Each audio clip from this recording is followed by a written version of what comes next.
Insurance agents from around the world, welcome to the Insurance Guys podcast. My name is Scott Howell, your fearless host and leader, insurance agency owner and insurance evangelist for I Protect Insurance and Financial Services, based out of Huntsville, Alabama. And before we get started on today's episode, please help me welcome. He is a 6'3" sophomore from Saraland, Alabama, Parade First Team All-American, Rivals 5-star recruit.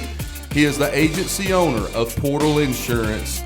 Ladies and gentlemen, please stand and welcome my friend, Mr. Bradley Flowers. How are you, Bradley? Great, Scott. How are you today? I am doing the best I have ever been. I am so happy to be here today. I will say about 45 seconds before we went on air, you don't know this. I'm telling you this first time.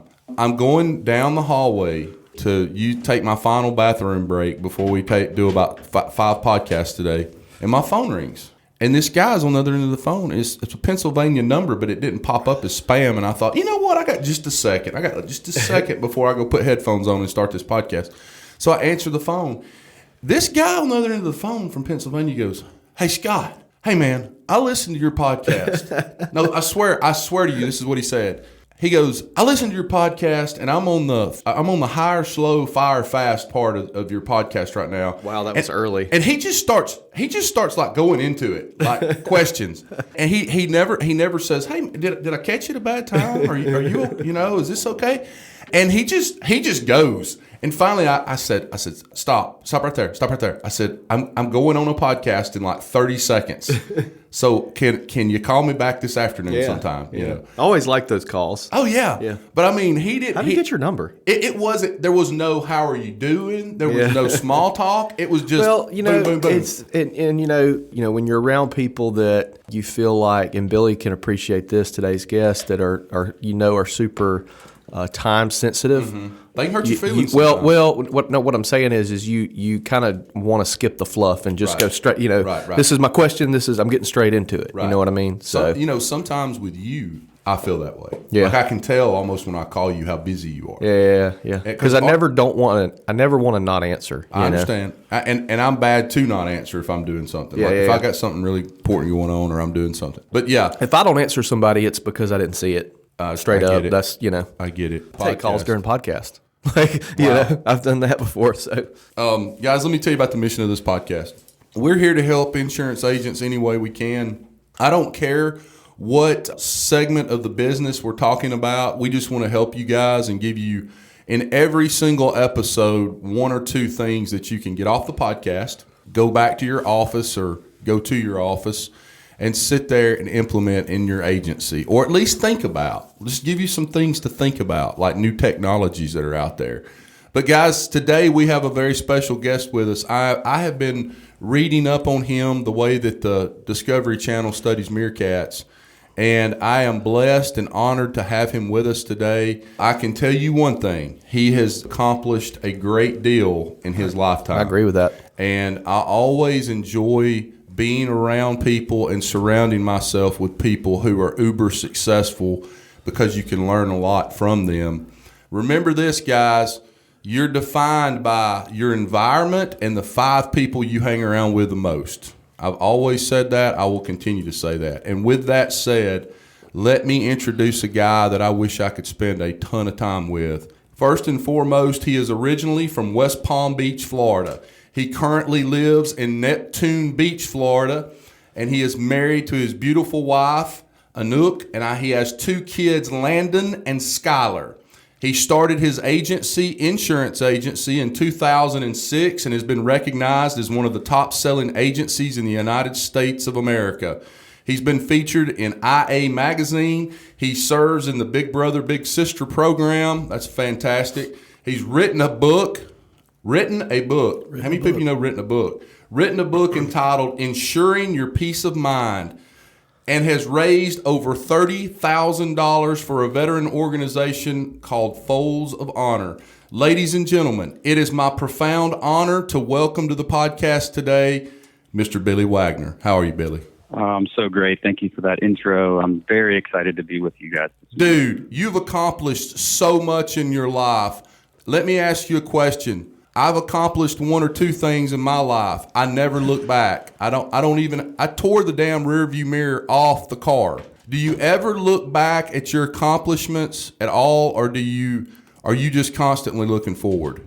Yeah, I'm much more of a forward thinker and always thinking about what the next 5 and 10 years are going to be. But I also will ask a lot of people in my inner circle and say, what do I have coming? You're 10 years older than me. What can I expect? And try to learn as much as I can to really focus on the future, though. Sure. That right there, what you just said, people need to write that shit down. I don't do that. I have never done that before. Well, that is fantastic to talk with older mentors and say, hey, next 10 years, what I got in front of me here. Yeah. To interject here, I'll tell the listeners and Scott kind of how Billy made his way on this podcast. So he posted, or someone posted, I think, Billy, in an insurance group on Facebook about efficiency, I believe, and setting your office up for efficiency and having a more modern office similar to the place we're recording at right now, right. Container Yard, more modern and more cool, fun, and hip to work to attract people. And Billy posted a few things on there, and I was like, man, it's like I got to have a phone call with this guy. And I do that a lot. I'll see people on Facebook like, hey, let's hop on like a 20-minute phone call, whether it be them asking me advice or me asking them advice. Basically how I found you. And we had exactly. And although I did a lot less back then.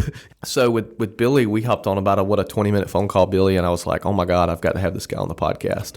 So that's kind of how this happened. Billy, here's what I want you to do for me.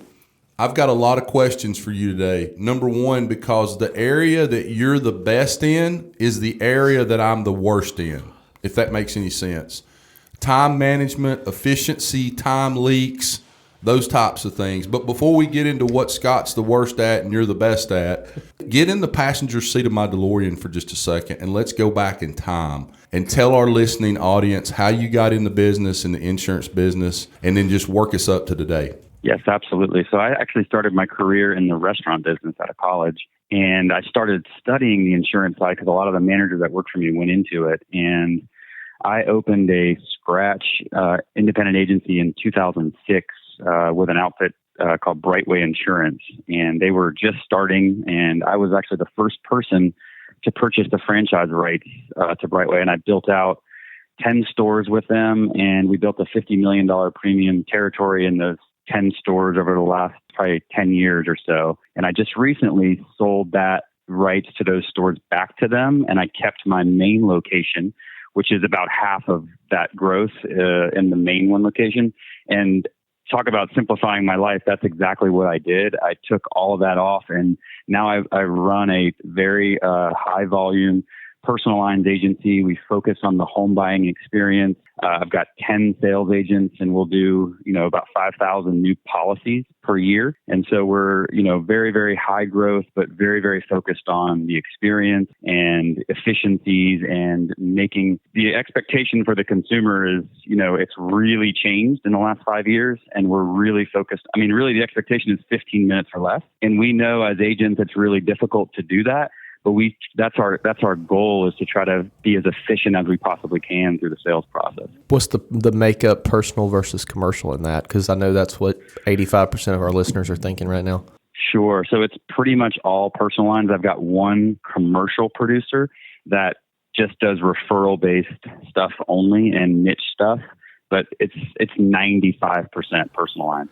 Something that, everybody likes to thump their chest and say, well, we're commercial or this, that, and the other. And the commercial guys, sometimes I see, you'll say, I couldn't imagine running a, $20 million personal lines agency. And I think it was, you probably know Christian Moore, don't you? Yes. I think it was Christian Moore, who wants to be nothing but personal lines, said, if big commercial agent loses one account, that could be a huge percentage of their book. If I lose one account, I don't care.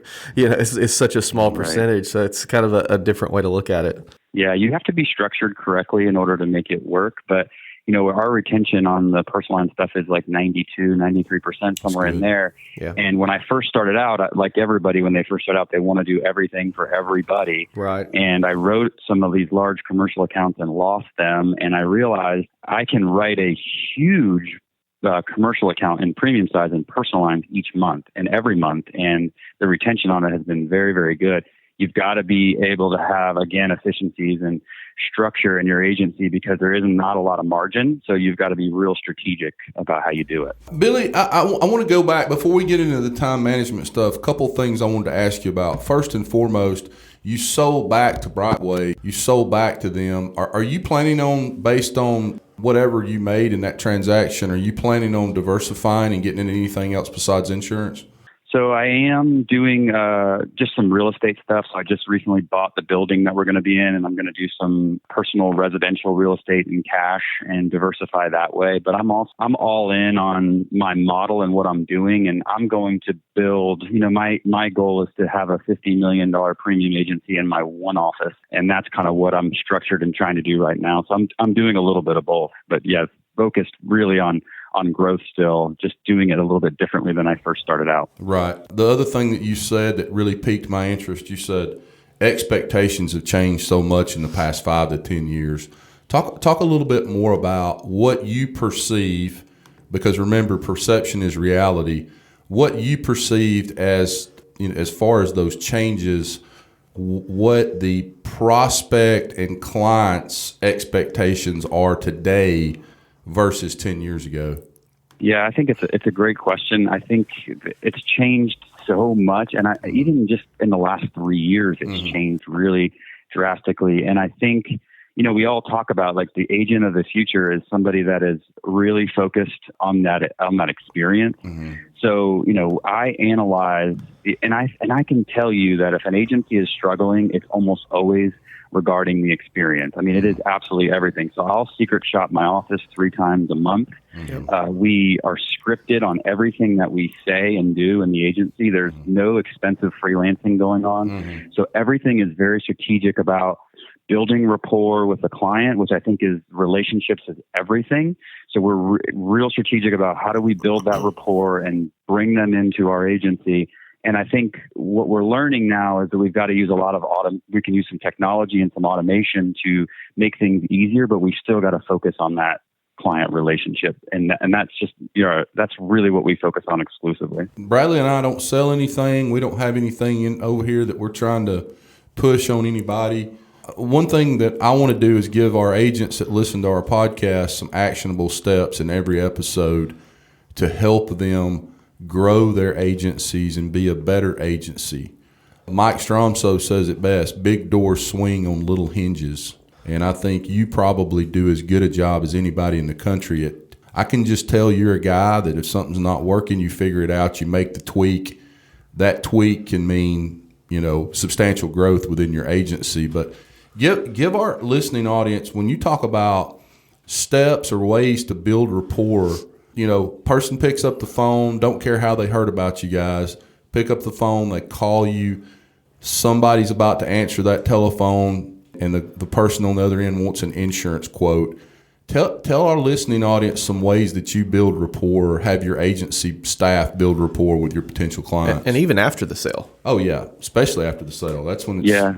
Yeah, so the first thing we do is we answer the phone that says, how can I make this the best call of your day? So it's smile with an energy, and it's called a pattern interrupt. So people aren't expecting you to answer the phone that way. So that they automatically kind of pause and they go, oh, this is going to be kind of a different conversation. We tell people that they are our biggest priority and that we're dropping everything right now to focus solely on them. And we walk through and try to find out what's wrong with them. Just like when you go to a doctor, they find out what's wrong and they check everything. Like what's wrong? Well, how can we help? What's the pain point? What's the problem that we can solve for you? And really just kind of, be a friendly talking. And this is not easy either. Like this scripting stuff, it's probably taken me 7 or 8 years to get it right. And it's every single month we do a meeting and I video my team and we walk through different scenarios, common scenarios, different client conversations that we're going to have. And we use that circle of trust and say, well, I would have said this, or I would have said this. And this is the most efficient. And we just get better by doing those things. We got to practice. Yeah. Not to mention coming up with the right scripts and things to say, but then getting your staff to buy into why you're doing that and do it correctly and doing it the same every single time.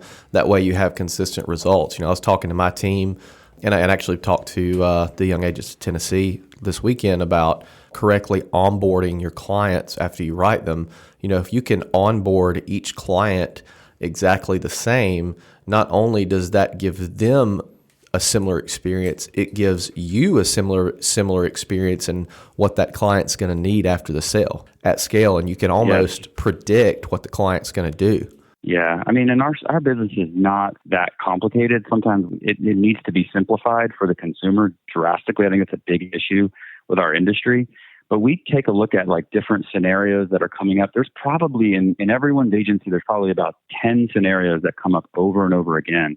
And so not only do we script those scenarios, but we also have documented responses to those same questions from an efficiency standpoint. We use Outlook's Quick Parts tool, and we basically have all those in there. And I'm constantly looking at them. Do they need to be refined? And how, so it's about processes and people. And those are the things that really, truly kind of make those things happen from the client relationship and the efficiencies in the agency. I use Outlook as well. What is the Quick Parts tool?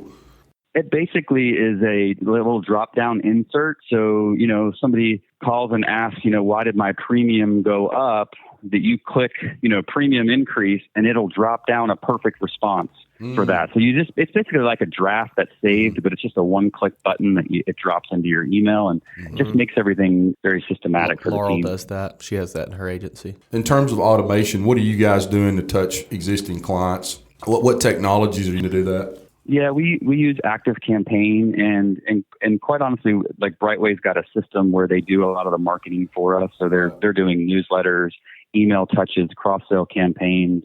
I mean, we're touching our clients probably about 10 times a year, different touch points, and they're not salesy touch points. They're education, entertaining, those kind of things. Give us an example of some of those. We have like a spring newsletter that'll say, how to declutter your home and, just things that are going on in the industry, some different trends that might affect them and things like that. So we do that with our client relationships. But we also have, the system that I built is more geared towards the referral relationships, which I think is really, really critical to make sure you're touching them consistently. So that's where our business comes from. So we're touching them probably about 6 times a year in different facets. Whether there's a hurricane coming, we'll send an email of the storm with the trees blowing over and say, we can still bind your coverage, even though there's a storm in the box, if it's a new closing, things like that. Just value add touches that we're doing, internally and externally for our centers of influence and our clients. Scott Howell did a video one time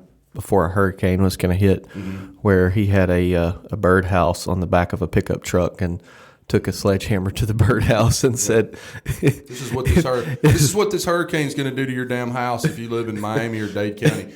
It was one of those birdhouses I got from Lowe's that looked like a beach house. It had the beach house feel to it. And I set it back there, and when I got through talking, I turned around, and I had a rubber, like 12-pound mallet in my hand, and I just absolutely demolished that birdhouse. It's hilarious. So let's get to the important stuff. More important to me, selfishly, because it's stuff that I'm horrible at. So. Billy may be more passionate about time management than anybody I've ever talked to on the phone, and we've only talked on the phone for 20 minutes. Because he had something to do on he was time blocked for the next. Well, 20 minutes. just go ahead and go into Billy. Go into the importance of time management. Why you think more people should adopt it, and some of the things that you do to compress time in your life. I'll break it into 2 sections, kind of, home and agency. But I think the first thing for me was I had to have my why, like my clarity around how I wanted to live my life. So we had a successful agency, but I was like, how does my life become successful? And so I'd established these core values of like growth, relationships, making an impact. And that making an impact one was really important to me. Like, I want to make an impact in the community. As an insurance agency, that's where we can really shine. And I realized, like, in order for me to do that, I've got to get more time back. And so about 2 or 3 years ago, I was going to be the president of our Rotary Club, which is 135 members. It's 154 events a year. I knew it was a huge impact that I could make, so it aligned with my core values, but I didn't have the time to do it. So I basically took my life and I completely managed it to say, how do I get 20 hours back? And I did some crazy things. Became laser focused on how do I structure my life more efficiently. And speaking of lasers, I actually had the hair lasered off my face so I didn't have to shave ananymore. That's one of the most extreme things I did. That's what he said when I was like, we've got to do a podcast. Oh, my gosh. You know what, you can see Scott's face right now. You could see my face when he said that. I was like, holy. You know, when something happens and the light bulb comes on over your head and you're like, oh, yeah, you're not kidding. This guy is legit. That was shock and awe that right shows there. That shows that I'm serious about it. But then, I think the other thing is like the calendar. Your calendar is everything. It says who you are and what you do. And, the most important things kind of go on my calendar first, whether it be those relationships with my kids and my wife, my inner circle, and then like the exercise goals, I've got to maintain that. And then building my team and growth, like all those things are on my calendar first, and nothing gets in the way of that. So like, if you want to meet with me on a Monday, I'm working out with my trainer this time, and I'm not changing that because I know it's important, right? So you first have to set those guide wires and guidelines. Yeah. Basically, if I'm hearing you correctly, so the first thing you did was reverse engineer all of your time leaks. Right, because shaving is a time leak. That's one time leak. That's 5 to 10 minutes in your day. Let's say 5 minutes. Right. That you've got to extract that out. Then let me guess what you did next. Did you go to a one shirt, one pair of pants, so you don't have to pick out clothes? Yeah, I saw where Grant Botma recently he ordered like 30 versions of the exact same T-shirt to wear every day, like Mark Zuckerberg. So Yes.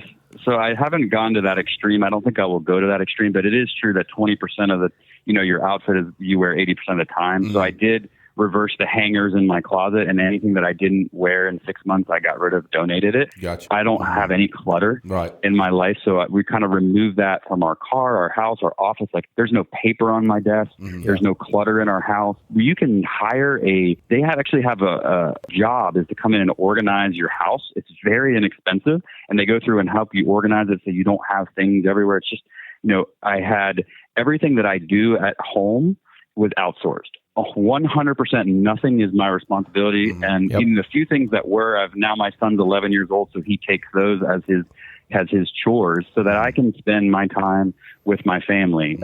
All our bills are put on bill pay.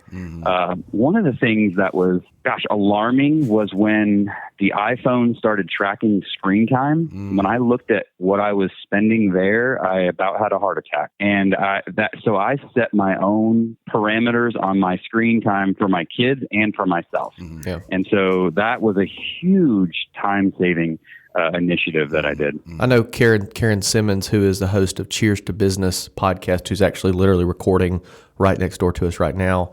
She's a real successful entrepreneur and CPA. She talks about don't clean your own house. If you're in business for yourself, don't clean your own house. You need to outsource that, because if you're successful and you're up there in price and what you're making and things like that, I mean, it's costing you money to be cleaning your house. Absolutely. Now my house is 1,300 square feet, so it takes me 8 minutes to clean it, but still. Yeah. So Billy, I want to ask this question. After we got through with getting rid of all of our time leaks, which I can tell you did a hell of a job of figuring that out, then you sat down and you wrote down these things, and these times are non-negotiable. Right. So my 1 hour with my trainer at the gym every morning at 6 a.m., 7 a.m., whatever time it is, that's non-negotiable. That's going in every day. Yeah. And I also figured out what my peak time was. So for me, I am at my best from 9 to 11. And so I focus from 9 to 11 on my biggest priorities. If I'm doing any writing, marketing, things that I'm leveraged best to do are blocked out for that time. So that's the time that I kind of do those. And I don't do that every single day, but majority of the days, 9 to 11 is kind of my peak time where I'm focused on my biggest priorities. Yeah, mine's about 2 to 5. That's when I jam. I can wrap up with some stuff between about 2 to 5. Mine is probably 7 a.m. to about 10:30. And I like taking an early lunch. That way I have a lot of day left in case I didn't get to anything. But then you find yourself about 4 o'clock fading out, don't you? And then I'll kind of ramp back up sometimes around 9 after I put Clayton to bed. I'll want to do some more work. And that's sometimes where Laurel looks at me and is like, come on. Stop. Turn your brain off is her that's her cue to me to stop. But Billy too, one thing I'm sitting here thinking about, with the gym and everything like that, it's probably something that you had to get your family to buy into as well, right? In terms of you doing it. Yes, absolutely. One of the best things we do as a family is we have a weekly meeting as a family, and we talk about these kind of things, and we talk about our schedules and where we're supposed to be, and we solve problems together, and we run it like, Robert's rules, and the kids take turns running it. And it's actually a really, really cool process. And that's where, we talk about how we're going to spend time together. That doesn't cost any money. And we talk about what we're going to eat for the week. And it's just really, really cool to kind of organize your family life in that way. That's one of the best things we ever did. And if you're having an argument about something, or something's wrong, or there's a process broken, we just say, put it on the meeting agenda. And then we go, okay, how do we solve it? Versus, the parent coming in there and going, this is how we're going to do it. You get the kids involved in coming up with that solution, and is much, much better. So you and our families went on vacation together. Would I show up at the airport and you would walk up to me with a itinerary of what we're doing for the entire time we're there, time blocked out? No. So it's funny. That's how I'm wired, but my wife is completely opposite. Mm-hmm. So we are a perfect pair for a vacation. Right. So she builds in those times. I can't just sit on a beach. That's just not how I'm wired. But my wife, that's her favorite thing to do. So she knows that I'm going to schedule some things, and I know that, she's going to want to just chill, and we work it through that way. Do you ever have like a 2-week span where you're just like, I'm not doing anything scheduled these 2 weeks, whether it be a vacation or holidays or something like that? Or is it just you're so passionate about being on schedule and being time management that it actually detracts from a mental break when you do that?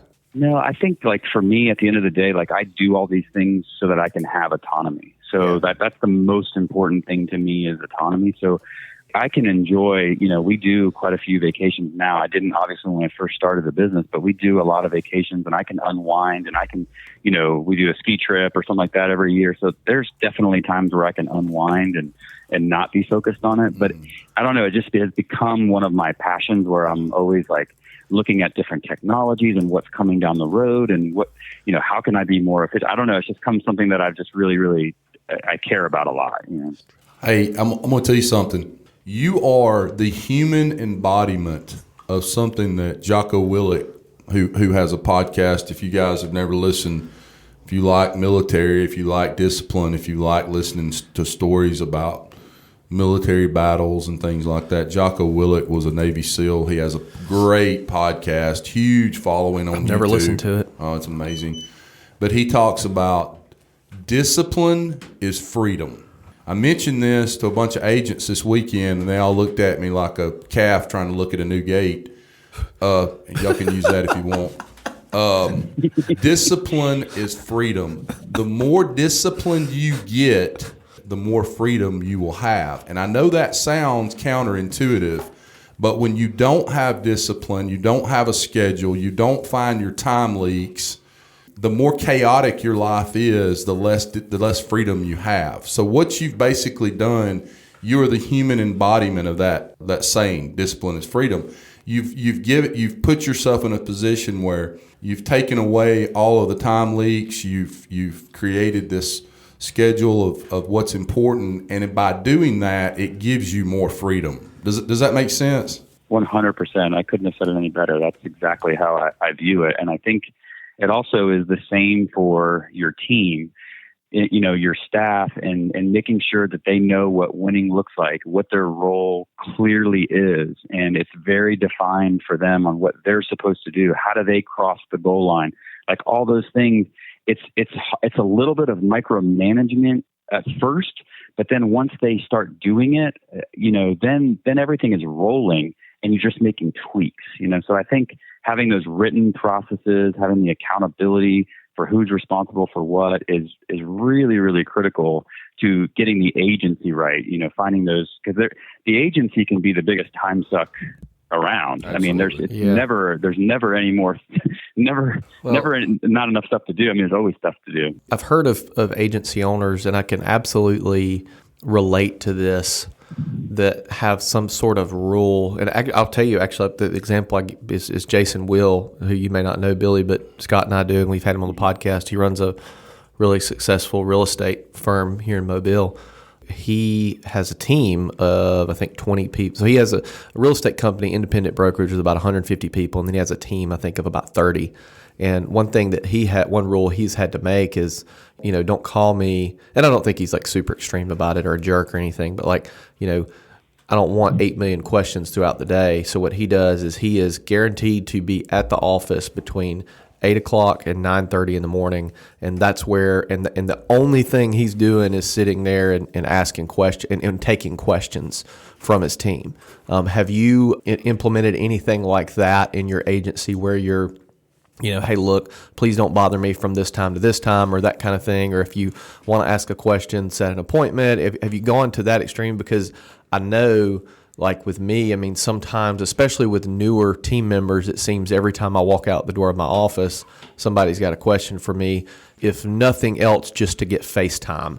And I recognize that because I used to be that way when I was an employee. I always like to have FaceTime with the boss. Have you done anything, any measures with that? Have you, do you give them a, time management one-on-one, like don't mess with me when I'm doing this, or something of that nature? Yeah, so there's a lot of ways to answer that question. One of the things I do is what I call walk-around management. So I will, one of my roles is I'll just go in and check in with each person every single day.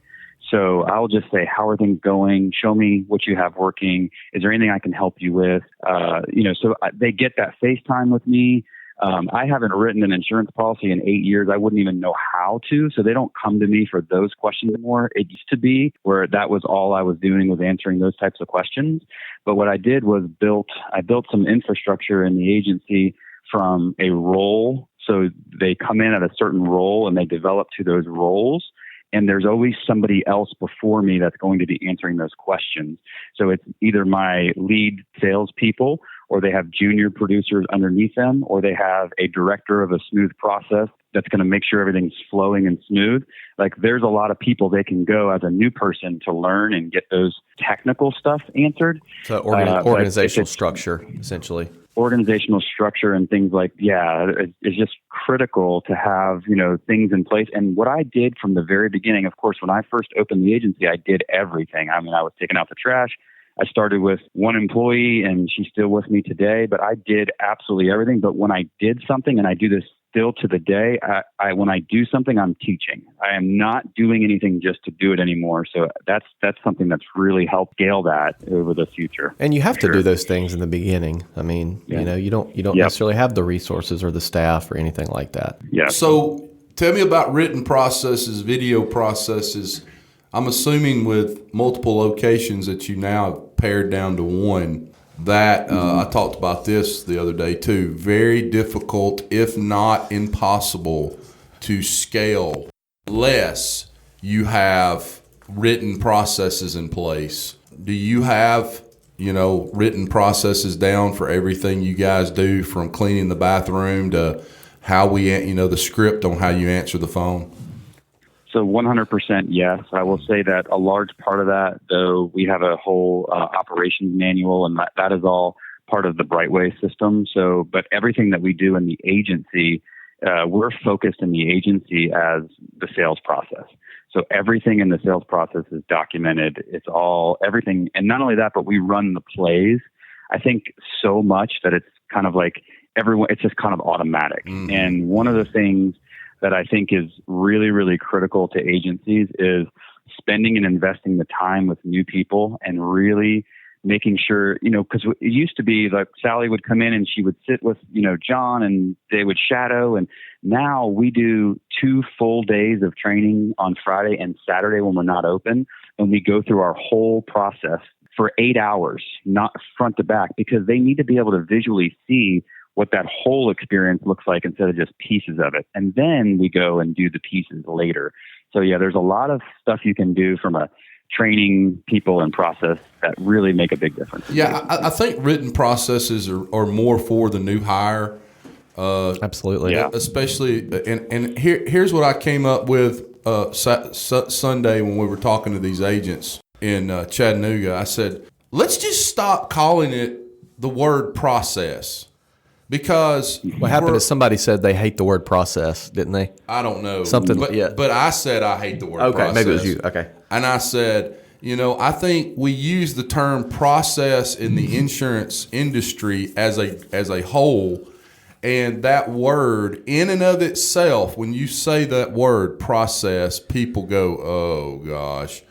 So I'm all in favor of dumbing this thing down to, instead of calling it process, let's call it step-by-step instructions on how to do something Big Bird style. Step 1. Yeah.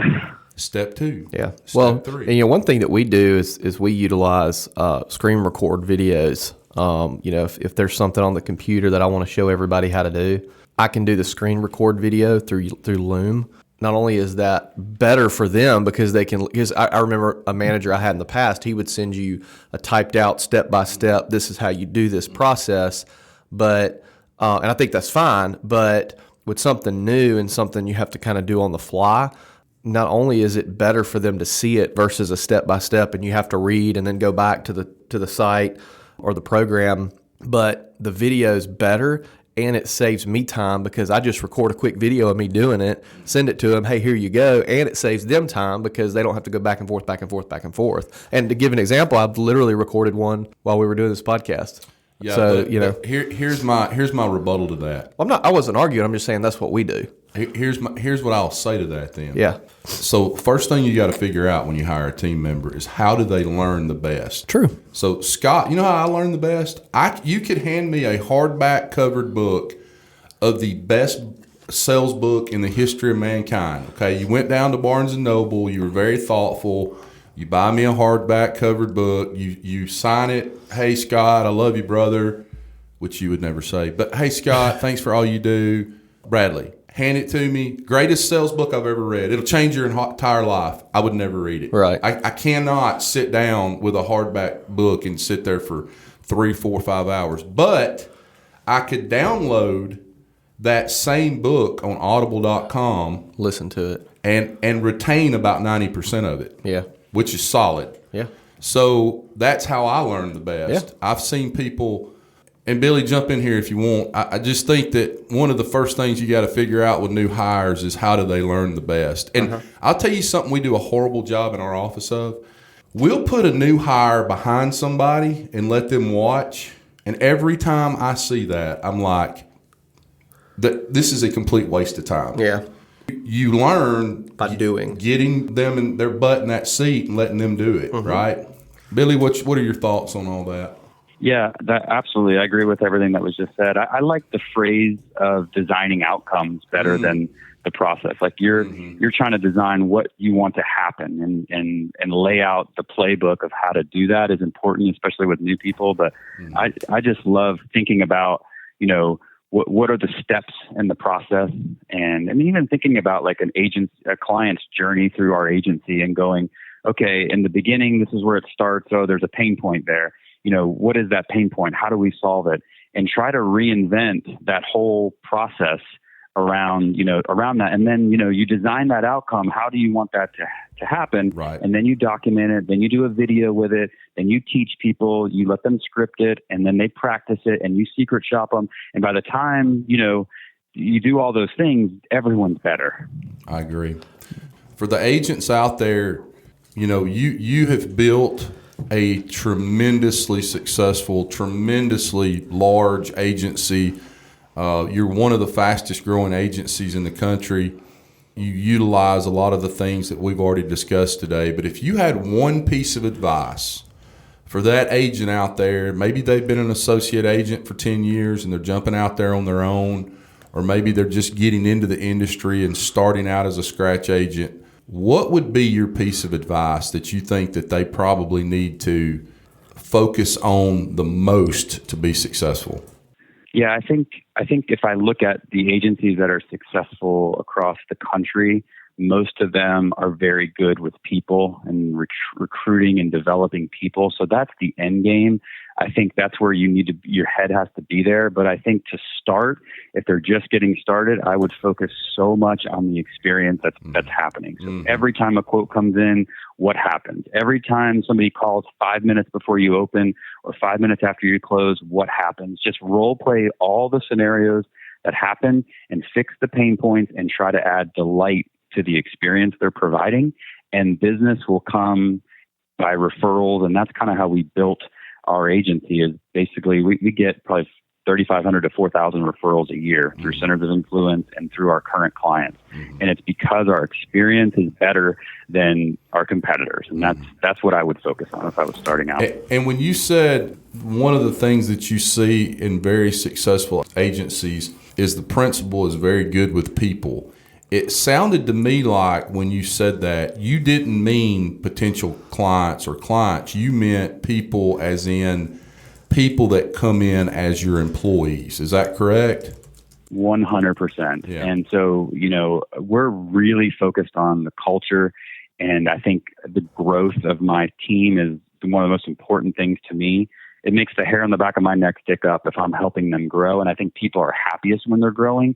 So as the leader, you've got to be able to grow them, find the very best people you can. When we hire somebody, they go through 100 applications to select one, and they go through an 18-step process. So we're finding the very best people we can. And then once they get inside our building, everything is poured into them. And I think if you do that as an owner, you will have very loyal people, and they will make you successful as an agency. Billy, I don't know if I've enjoyed many more. Somebody asked me Saturday, they said, which podcast do you like the best? Bradley always says something that I completely agree with, and I love it when he says it's like asking you which kid you love the best, right? But I'm going to tell you this. Right. I absolutely love this podcast today. I think there's a lot of valuable information for the people that listen to this show. Scott and I have talked less on this podcast episode than we do a lot of them. That's always a good sign. I got one more question for you because I don't want to get off yet. I'm enjoying this so much. At what point in your career or when you got started in the insurance business did you wake up and decide that this was your destiny? That this was going to be, we all search for meaning in our life. A meaning to our life. And I remember getting in the industry, and at some point, I don't remember exactly what day it was, but I remember about end of year one, maybe year two, I remember thinking, this is it for me. This is what I'm going to do for the rest of my life. Do you remember when that happened to you? I absolutely remember it. I think, making the decision to start a scratch agency is always very difficult. I left a very high-paying job, and we made nothing for many years.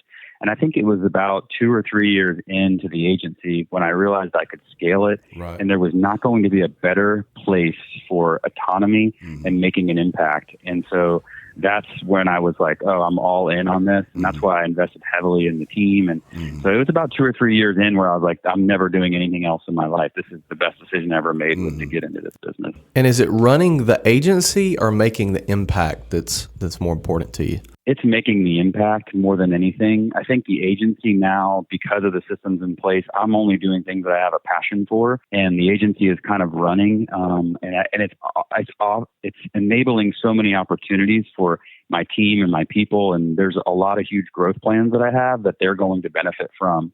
So I love just helping my inner circle the most. I mean, that's kind of what I find the most joy in. Does it ever weigh you down, the responsibility that we have, not only to our employees thinking about their families, their kids, but then our clients, and how is there a job in America that has more responsibility than an insurance agent, principal insurance agent has? Yeah. Does that ever weigh you down, or do you ever think about that? Oh, absolutely. It's on my mind all the time. And that's what kind of, I guess, is still driving me. Yeah. It's, I've reached where I'm not concerned about my own financial, but I'm now worried about everybody else's. Right. And so that's really where my focus is now. And it's a very driving, motivated thing.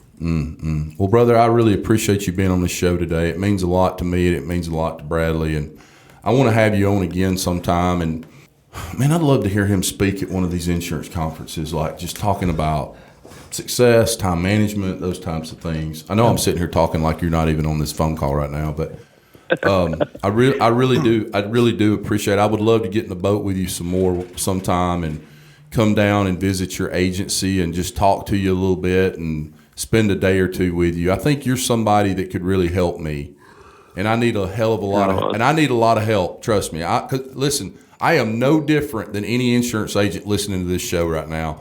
All the problems they have, I have all the same problems. All the mistakes they make, I make the same mistakes. But I feel like people like you can help me, because I feel like in some areas of my life where I'm weak in, I think you're somebody that could really help me. So don't be surprised if I don't reach out to you. It would be my pleasure. I have a lot of respect for you guys. You do a lot of great things, and what you're doing with this podcast is pretty amazing for the insurance world. So my pleasure anytime. Well, guys, listen to me. I'm going to close this thing down. Insurance agents from around the world, listen to me.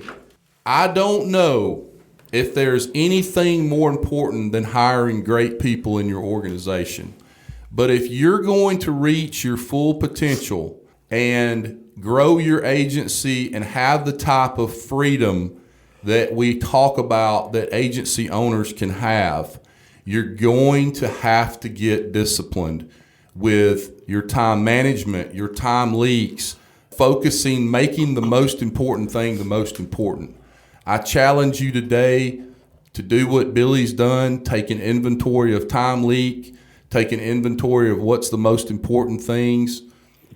Carve those times out during your day and help your agency staff. And I talked a lot about this Saturday or Sunday when Bradley and I were together. But, keeping your agency top of mind during the day is very important. So, Billy, I just want to thank you again for being on the show. And remember, as I always say, rewards come from action, not discussion. Get your ass out from behind that damn desk. Stop shuffling paperwork around. Stop looking at your scorecard bonus. Stop shaving. Start finding your time leaks. Stop looking at the damn TPS report to try to determine what your damn, profit sharing bonus is going to be this year. And go out into the agency, help your team members be better agents, and then go out into the big bad world and sell insurance. And remember this, write good business for the agencies that you represent, write good business for the companies that you represent. Bradley Flowers, I love you. Thanks, Scott. Thanks, Billy. Billy, have a great day. I love you Thank too, you. brother. Hey, guys, you were listening to the Insurance Guys podcast, and we love you very much, and thank you so much for listening. We'll see you back here real soon. Take care. Thanks for listening to the Insurance Guys podcast. If you need to know more about me or you need to get in touch with Scott, you can always reach me at theinsuranceguyonline.com or email me at iprotectins@gmail.com. And if you need to get in touch with Mr. Bradley Flowers, go to bradleyflowersinsurance.com or email him at bradley@saralandinsurance.com. Guys, we love you. Thank you so much for listening. We look forward to being with you again real soon on the next episode of The Insurance Guys. Take care.